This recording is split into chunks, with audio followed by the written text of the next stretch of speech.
গরুর ভট ভাজি করবো। এখানে পেঁয়াজ রসুন মশলাগুলো সব দিয়েছি, ভট দিয়ে দিব।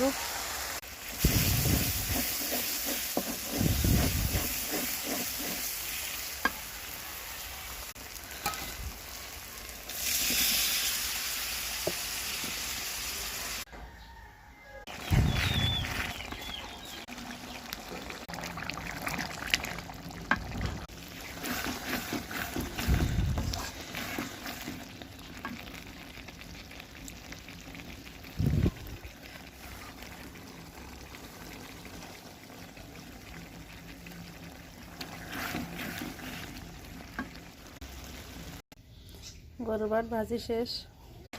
আজকে কই মাছ দিয়ে কুমড়ো শাক দিয়ে রান্না করব। কড়াইতে সরিষার তেল দিয়ে হলুদ মরিচ সব কিছু ভালোভাবে কষে নিয়ে কুমড়ো শাক দিয়েছি, আর কাঁচা কলা আলাদা সিদ্ধ করে নিয়েছি।